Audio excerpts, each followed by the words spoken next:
Hinata finally understood what Naruto wanted and stood behind him, placing a hand on his right shoulder. Minato repeated his action and placed a hand on his left shoulder. Slowly the action repeated itself throughout the army. Thousands upon thousands of shinobi linked their chakra together. Naruto could feel the chakra of every single shinobi in the world. On Myaton, Inyang release, Naruto said, opening his arms. The clouds drew apart and the sun shone in the rain country. His body was rejuvenated and his hair regained his traditional blonde color. Creation of all things yin and yang mixed and new city rose from the ashes. This one possessing the chakra and will of every single shinobi in the world. A city unifying the different cultures and wills in a single unified banner. Republic City had been born. A place where civilians and shinobi from all nations could live and thrive together in peace and harmony. 3 years had passed since the final battle between Naruto and Madara. 3 years, the 20-year-old Naruto said out loud, looking at dimming sun on the horizon.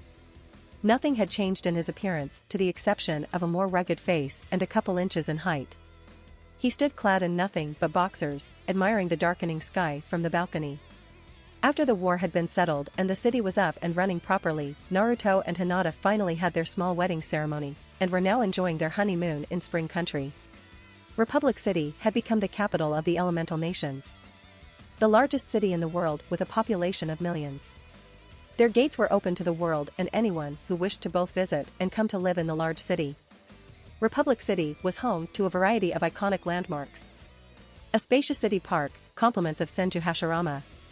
At the very entrance of city stood 2 gigantic statues of Naruto and Madara, just like the ones in the Valley of the End. And at the center, the Shadow Tower, both home and workplace to the man who watched over the city. Otsutsuki Naruto, Shodame Kage, first shadow of Republic City. No element was chosen to his title to remind people for what the city stood for. It was home for any shinobi, from any nation. They had finally achieved it. Peace. Otsutsuki Naruto. You read that correctly. Naruto chose to be named Senju back in Konoha to keep his clan name alive. But now both Hashirama and Tobirama were alive. He chose to honor Hagoromo and bring once more the ancient clan's name and reputation to life. He was after all his reincarnation, just as Hinata was Hamura's. Naruto, a sleep-roughed voice, murmured seconds before he felt Hinata hugging him from behind. Come back to bed. He slowly turned around to face Hinata. She like him hadn't changed much. The biggest difference was perhaps her now longer hair, reaching her ankles in length. He wrapped his arms around her small frame and pulled her for a soft kiss under the dimming sun in the sky. Hinata leaned into the kiss and sighed in bliss. We spent the day in bed, he said as they separated. Hinata was looping her arms around his neck when Naruto caught her hand. They slid their fingers together and Naruto brought Hinata's wedding ring between their faces. One ring to show our love. One ring to bind us, Naruto began and Hinata smiled softly. One ring to seal our love. And forever to entwine us. Hinata finished leaning for another kiss. Want to go down for some dinner? He asked, kissing her forehead gently. Sure, she replied and went back inside to get dressed. Knock knock. Both Naruto and Hinata turned towards the door. 1 minute, Naruto replied, walking towards the bed and throwing a quick kimono on. Come in. The door opened and a well-dressed man stepped inside. From the badge on his shirt, Naruto deduced he was part of the hotel staff they were staying. I'm truly sorry for interrupting, Lord Naruto, the man said, bowing.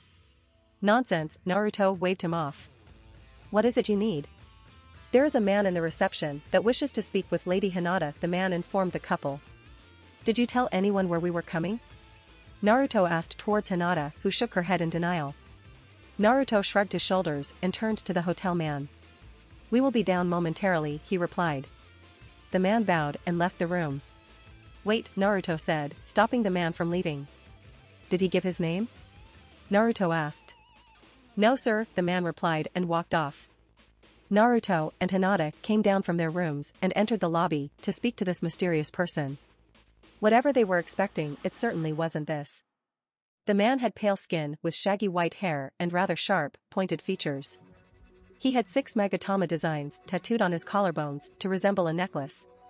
He wore a white, high-collared kimono with a black obi, over which he wore a pale green sash tied at the right shoulder. On the back of his kimono was the Otsutsuki clan emblem of a yellow crest depicting a sun enclosed in a crescent moon. Great! Another fanboy, Naruto, thought grimly after looking at the man's attire. Naruto and Hinata were famous and known worldwide. It wasn't the first time some random person would dress up and try to talk to them. He even has my clan symbol correctly, Naruto mused and thought. You wanted to speak with me? Hinata asked, stepping forward. The man smiled and extended his arm to her. I've come for you, Hinata, the man said. Come for me, Hinata repeated in confusion. She looked at Naruto, who shrugged his shoulders, but she could see a faint amusement in his face. Who are you? My name is Otsutsuki Tonari. Tonari replied with a smile. Of course it is, Naruto thought with a snicker. Why don't you open your eyes? Hinata asked with curiosity. Tonari smiled and lifted his eyelids to reveal nothing but hollow sockets. My eyes were removed when I was but child. They were sealed inside the Tensigen, a sacred possession of my clan, Tonari explained, and Naruto immediately lost his smile. His Rinnegan was common knowledge, but Hinata's Tensigen was not. Only close family knew of her eyes. And for a stranger to know of it in such trivial manner was worrisome. What do you want? Naruto asked sharply. This is a celestial decree. The final day is approaching. Before that day, I will come for you, Hinata. Tonari said moments before he shimmered out of existence. Anything I should know? Naruto asked with amusement. Hinata looped her arm around his as they walked to the dining room. They are getting more creative by the day, Hinata stated. Zetsu, Naruto called out, and a white Zetsu popped from the ground. Who is that guy? He asked. I have no idea, Zetsu replied and sunk into the ground once more. Helpful. ### few days later, ###. The world was getting chaotic with a number of meteorites coming down from the sky. Naruto, being the one in charge of the capital, was obviously informed that the moon was breaking apart and the chunks of rock were raining down on Earth. Don't tell me I'll have to blow it up? Naruto mused out loud, looking at the bright moon in the dark sky. His powers had doubled since the time he fought against Madara, 3 long years ago. Destroying the moon would be rather easy, and creating another to take its place just as easy. You are not blowing up the moon, Hinata said with a sweat drop. Suddenly, there was a small puff of smoke and a slug appeared in the middle of the room. Urgent message from Tsunade-sama, the slug said quickly, and Hinata rushed to the scroll. Naruto drew his attention back to the moon until he heard Hinata gasp in shock. What's wrong? He asked. Hanabi has been kidnapped, Hinata answered, reading through the remnants of the letter. What? By who? Naruto asked with both surprise and shock. No name, just his description, Hinata answered and began listing the description of the kidnapper. White hair, pale skin. Tonari, she hissed, thrusting her letter to Naruto. The fanboy? No way. Naruto said, quickly reading the letter as well. He was reading as fast as he could, but he could already feel chakra leaking from Hinata, and the room they were staying was already creaking in complaint. Hinata, calm down, Naruto said sternly. He has my sister, Hinata bit back, but Naruto didn't offended by her harsh words. He said he would come for you, right? Then we simply wait, Naruto said, and Hinata frowned. Easy for you to say.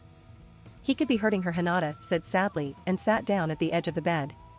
As if speaking of the devil, a shadow was cast above the couple. Tonari was floating down from the sky on some golden platform. His previous hollow sockets now bore bright blue eyes. I've come for you, Hinata, Tonari said with a smile. Where is Hanabi? Hinata asked, getting ready to pound Tonari to the ground if necessary. Her Byakugan is so pure, Tonari said, gently running his fingers over his eyes. Question? Naruto interrupted before Hinata destroyed anything. Do you know who we are? She is Hyuga Hinata, the Byakugan princess. You on the other hand, I have no idea, Tonari stated, and Naruto sighed. Figured as much. So you are the one behind the moon's destruction, Naruto said, running a hand through his long hair. Another enemy had appeared, and this one wanted to wipe out the whole world. It's your punishment for weaponizing chakra. You destroyed the world Hagoromo, created long ago, Tonari said with conviction. I guess there is no choice then, Naruto sighed. My name, Naruto began, his blue eyes filling with silver. Is Otsutsuki Naruto. Tonari's eyes widened in mix of surprise and fear upon gazing at the Rinnegan. Why you can't have those eyes, Tonari snarled in anger. They belonged to only one man. I will not let Hagoromo's legacy end in shame, Tonari said fiercely, his eyes glowing. Amenominaka, Naruto whispered. The space surrounding all three shinobi twisted and the hotel room where they stood was replaced by a vast desert full of sand dunes. Tonari blinked as his surrounding changed in the blink of an eye. He looked to the horizon but could find no end to the desert. What is this? Tonari asked in disbelief. What happened? Welcome, Tonari, to one of many dimensions I can access with my eyes, Naruto said, his arms gesturing towards the desert. You made a mistake in trying to destroy our world. And you are going to stop me? Tonari sneered. Not me. She is going to stop you, Naruto said, pointing to Hinata. Tonari raised an eyebrow and turned to Hinata only to pale at the visage he was seeing. Hinata had her own Tensigen activated, her long white hair billowing dangerously behind her back. 5 minutes later Tonari was lying broken and bleeding on the sand. You are a hypocrite, Tonari. You claim that destroying the world is our punishment for weaponizing chakra, and yet you use the very same weapons against us, Hinata said, approaching the fallen man. We won't allow you to destroy the peace we achieved. Something that so many people gave their lives to create, Naruto said, aiming his right hand to the defeated enemy, a small translucent cube appearing at the palm of his hand. Who are you? Tonari coughed a mouthful of blood, nearly choking on the amount. We are not heroes, Naruto began. We are not villains, Hinata added. We are what the world needs us to be. Watchful protectors, swords in the darkness, shields in the light. We are eternal guardians, they finished together. Naruto's dust release technique expanded and completely vaporized Tonari's body. Both watched as Tonari's body disappeared. Back in their home dimension, the moon stopped its approach. No one would know what had happened, why the moon had suddenly stopped. They didn't need to know. They were safe. Let's go get Hanabi, Naruto said. Space twisted once more and they found themselves in the moon, particularly inside the castle of Hamura. They easily found Hanabi in one of the rooms. Her eyes still bandaged from the eye surgery. Naruto waved his hand above Hanabi's face and restored her eyes. Let's leave this place, Naruto said, looping his arm around Hinata and returning to the earth, but not before leaving behind a small glowing white ball. The white ball exploded and destroyed everything inside the temple. Hamura's legacy was alive inside Hinata. There was no use for empty ruins. ### 5 years later, ###. Hinata yelled in pain, clutching to Naruto's hand. Come on Hinata, one more push, Shizune said, lifting her head to look at Hinata, her sweaty hair clinging to her skin. The reason Hinata was in pain was because she was giving birth to twins. Twins, 2 boys, to be more precise. Wah. A cry broke Hinata's concentration when she saw the firstborn. Come on, Hinata-chan. Only one more to go, Naruto joked next her, trying to lighten the mood. You wanna swap places? Hinata snapped, making Naruto pale when he saw her hair flickering between white and dark blue. Naruto very wisely shut up and remained to her side, holding her hand. A couple minutes later the room was filled with a second cry, making Hinata sigh in relief. Naruto smiled and his hand glowed green. Hinata turned to Naruto, giving a thank you smile when she felt her body being revitalized. Naruto didn't dare to do it during the birth process. Look at them, Naruto cooed, picking the bundle-wrapped boys and sitting next to Hinata. Thank you, Hinata-chan. Naruto smiled, feeling one of the boys wrapping his little hand around his finger. You better. I had all the work, Hinata grinned and Naruto laughed loudly. Don't cry little guy. Naruto stopped laughing so loud when he saw the baby was about to cry. Aw, look at those little kittens, Matatabi drooled from inside Hinata, looking at the small humans. Have you chosen names? Shizune asked, stepping into the resting room after cleaning up. Naruto and Hinata looked at each other. Well, there is one baby for each of us, Naruto grinned while Hinata nodded. Madara, Naruto replied softly, gently rocking the small, black-haired boy. Otsutsuki Madara. Hinata smiled to herself. She knew he was going to choose that name even though he told people he still hadn't decided. What about your little guy, Hinata? Shizune asked, drooling over the other boy and his impressive mop of blonde hair. How about Ryu? Hinata whispered, testing the name. Otsutsuki Ryu, my little dragon. Shizune, can you give us the room? Naruto asked. Shizune nodded and stepped outside the room, leaving the fresh parents alone with their kids. Is something wrong with them? Hinata quickly asked the moment Shizune stepped outside. No, no, Naruto replied just as fast. Hinata took a deep breath to calm down. Naruto gently placed Madara on the bed next to his brother. He grimaced as his eyes were filled with silver and he looked at both his sons. With my eyes, I can clearly see. Indra and Ashura's chakra clinging tightly to them, Naruto said, and Hinata's eyes widened. She turned her own Tensigen only to realize the cold truth once more. Madara was Indra's reincarnation while Ryu was Ashura's. It seemed that once more they were destined to fight each other. What are we going to do? Hinata asked sadly while Naruto snarled in anger. No more, he said, placing one hand on top of each baby. You will not plague my sons. It's time to break the chain. I'm ending this curse for good. Naruto's Rinnegan glowed like nothing ever before. The room was bathed in silver as he started extracting the chakra of both transmigrants. Ashura came willingly, as if he had felt his father's pull and simply allowed Naruto to absorb him from Ryu. Indra was the complete opposite. He resisted, clinging desperately to Madara, but in the end he was also absorbed by Naruto. With both chakras finally dispersed, it marked the end of the feud between the two brothers. It's done, Naruto said, removing his hands and looking at the bright blue color of his son's chakra. They will be great on their own. Naruto placed the babies on their nasi that stood next to Hinata's bed. There is something else I wanted to ask you for a while, Naruto said seriously, sitting on the edge of Hinata's bed. Which is? I finally cracked it. Immortality, Naruto replied with a chuckle. After hours upon hours of reading biology and experimenting, he had done it. Really? Hinata asked with doubt. Look at this, Naruto said, and with no hesitation, proceeded to chop off his left hand at wrist level. Hinata blinked and was about to criticize Naruto on his recklessness when the hand on floor crumbled into nothing. She drew her attention back to Naruto and could only watch with fascination as new hand regrew quickly. The bone grew back, followed by the flesh and finally being topped off by pink skin. How? Hinata asked with no small amount of disbelief. It's actually fairly easy. I just needed to break the Hayflick limit and couple that with a faster cell division, enhanced immune system, and we have the perfect vessel, Naruto explained, and Hinata could only nod. Which brings me to my question. Will you stand with me, forever? He asked, making Hinata's eyes soften. Of course I will, knucklehead, Hinata replied softly. Excellent, Naruto cheered, taking care to keep the noise low and don't awake his sons. What about Ryu and Madara? She asked, looking at the peacefully sleeping babies. I will offer them the choice when they are ready, Naruto replied. Now get naked, he said, making Hinata blink in surprise. Naked? She asked, narrowing her eyes at the blonde.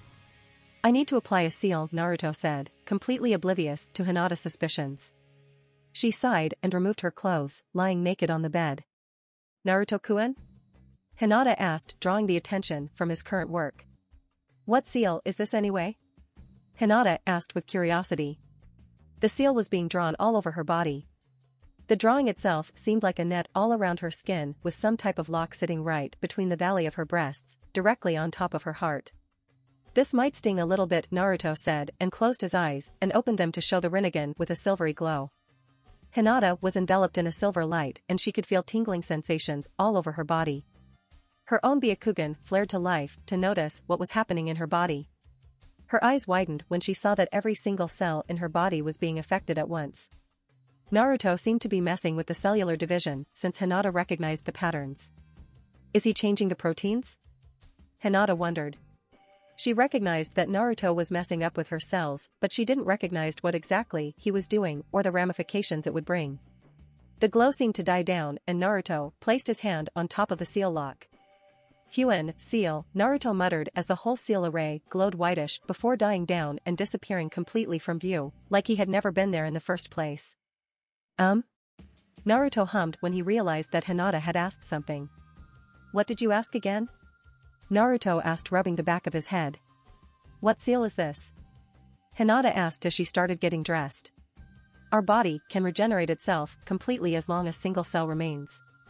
This seal binds your soul to your vessel as long there is something of it left. It also differentiates between bodies, completely destroying the one without our soul. Should you ever be split into 2 or more pieces, and several bodies be regenerated at once, the seal will make sure only one body remains, Naruto explained, and Hinata nodded in fascination. He seemed to have thought this through. I give you the pinnacle of the sealing arts, Naruto said, taking a small amount of pride in his work. The Ion no Inochi Fuin, seal of everlasting life. Well, at least for now, he added an afterthought. What do you mean for now? Hinata asked, stressing the last words. What I'm trying to say, Hinata-chan, is that we are freaks of nature, you and I, Naruto said, running a hand through his hair. Hinata raised an eyebrow at his declaration but remained silent. Look at us. We are above the S rank now. Hashirama, Tobirama, Minato, Itachi, no, all-powerful shinobi, and yet we could crush them all almost effortlessly. I have a theory that you and I would become immortals regardless of our vessels, and this seal, Naruto sighed. What makes you say that? She asked quietly. Our powerful chakra. We have grown too powerful to simply die and move on, Naruto said and stopped, letting the words sink in. When the day comes that we finally die, we could choose to reincarnate, like Indra and Ashura did, Naruto explained. But Hinata said and stopped momentarily. But we wouldn't remember anything. All the memories and experiences that make us who we are would be lost. I suppose that might be true, Naruto conceded before grasping her hand tenderly. Regardless, I would find you when and wherever you stood. ## 20 years later, Naruto is 45, ##. Naruto was strolling through the city park of the city, enjoying the fresh air and the small contact with nature. He nodded to those who greeted him as he walked through the cobblestone path until he reached the center of the park itself. In the middle of the park stood a single monument. The stone was white marble and it resembled some type of coffin. By the monument stood two shinobi, one on each side, with perfect posture. Naruto walked towards the monument, stopping behind the wire that surrounded the monument. Tomb of the Unknown Warrior. In Memoriam. The world's unknown warrior. Killed in the Fourth Great Shinobi War. All honor to him, friend or foe, who fought and died for his nation. May the tragedy of his supreme sacrifice bring to us, the living, enlightenment and inspiration. Fill us with ever-mounting zeal for the all-compelling quest of peace. The Tomb of the Unknown Warrior was a monument dedicated to the shinobi who have died without their remains being identified. Throughout history, many shinobi have died in war with their remains being unidentified. This was in dedication to the services of an unknown shinobi and to the common memories of all shinobi killed in any war. However, to Naruto, the monument contained the crypt of Namake's Hanako. And resting on top of her coffin, a single head protector with the leaf symbol. Madara's head protector, for the days he belonged to the Leaf Village. Sensei, Naruto heard a familiar voice. I figured I would find you here. Naruto turned around to look at one of the students belonging to his old three-man genin cell. Sasuke, along with his son, Madara, and a civilian-born Kunoichi were his genin team. Sasuke-kun, Naruto smiled. Sasuke walked until he stood next to him. He gave a small bow to the monument and turned towards Naruto. They are looking for you. The other Kages are already here, Sasuke said, and Naruto nodded. Thank for telling me. I'll be there in a moment, Naruto replied, and Sasuke nodded, walking off. Uchiha, Sasuke. Only son of Itachi, and now Uchiha. Sasuke had black eyes as well as black hair with a blue tint to it. His hair was spiky in the back, and he had chin-length bangs that parted down to frame both sides of his face. He was almost a carbon copy of Itachi's deceased younger brother, with the exception he had the same pronounced tear troughs as Itachi. Naruto stifled a yawn and bowed to the monument before disappearing in a yellow flash. ## Kage Tower, Shadow Tower, ##. Naruto appeared in the middle of his office. The office looked exactly the same as it was since he left it in the morning. His eyes roamed through the room that had an easy similarity to the Hokage's office back in Konoha. A simple wooden desk in the middle of the room, this one completely deprived of paperwork. Naruto could dispatch of his daily work in a couple of hours with a few clones so that he could spend his time on other things. Behind the desk were four large windows, giving him an overview of the entire city.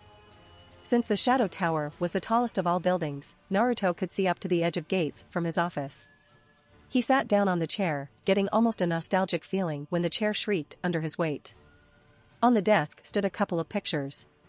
A picture of his wedding with Hinata. He had worn a simple black kimono while Hinata had garbed an elegant white kimono with purple streaks. She was clutching to Naruto's arms lovingly, a beaming smile on her face while Naruto was grinning. The last picture on the desk was a similar picture but with both his sons. It was the day they had finally graduated from the academy and entered into the ranks of shinobi as genin. Madara and Ryu were fist-bumping with shit-eating grins plastered across their faces. Naruto and Hinata simply stood behind them, their hands on top of their son's shoulders. "I think I'll miss this," Naruto muttered out loud and got up, the chair complaining once more. "Kurama, you coming?" Naruto asked with the fox lying on the floor, nuzzled next to the couch. Later, Kurama mumbled, rolling to the other side and proceeding to continue his nap. "All you do is sleep," Naruto muttered and walked outside. He opened the door and with one final look back, he closed it behind him. Hashtag Kage meeting, hashtag. "How come the guy that lives here is late?" Ren asked once she saw the blonde walking through the door. "I'm an old man, Ren-chan." "Have some mercy," Naruto chuckled until he saw Ren's eyes twitch. "We are the same age." "Are you calling me old?" Ren asked very sweetly. "Of course not," Naruto paled. "You are but a flower in the spring of youth," Naruto replied and sighed in relief when he saw Ren nod in agreement. And while Naruto was already immortal, the world around him couldn't know. For that reason, both he, Hinata and a couple others were employing a small transformation to make them seem older. Naruto's face was showing a few wrinkles and even his hair already supported a few white strands of hair.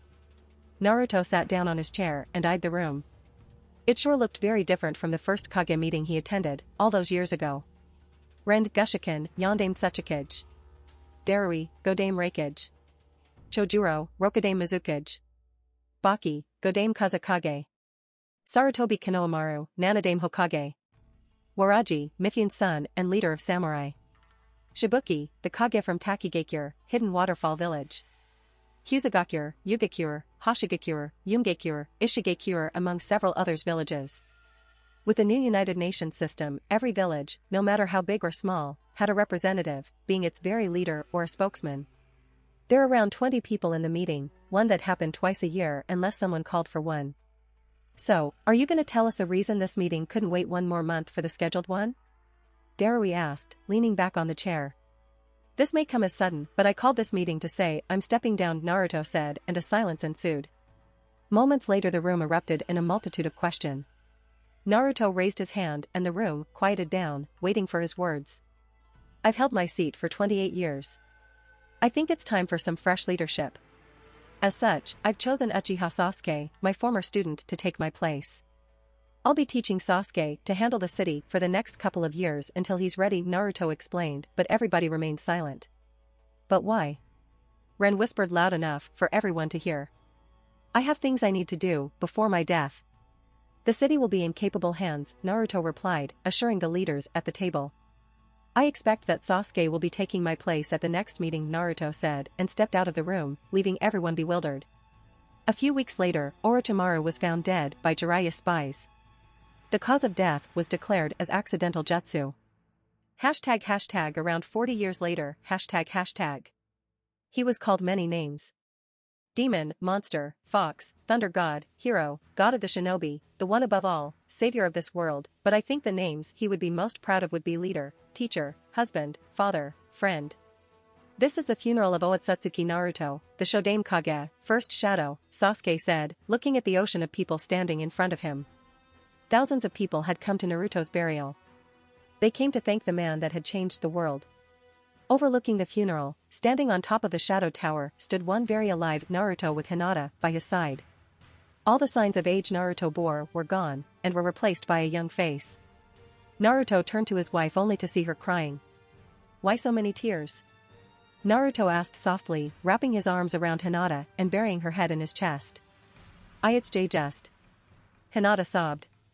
"I feel like we are abandoning them." "I know," Naruto whispered, gently squeezing her. "But they made their choice. Besides, they have families of their own now." "You knew this was coming," Naruto said, brushing her tears away. "I know," she replied softly. "Are you ready?" Naruto asked and she nodded. Both Naruto and Hinata jumped on top of Silver. "Let's go." Arr. Silver stretched his massive wings and unleashed a loud roar before taking to the skies. The story of Otsutsuki Naruto may be over, but the story of the Eternal Guardians was just beginning. The end. If you want to support me, check out my Patreon at https://www.patreon.com/Kaioshin. I tend to polls that decide important plot stuff in my Patreon. Many thanks to my awesome patrons: Nicholas Berenger, Ben Phillips, Yamatancho, Taco TSK, Jose Torres.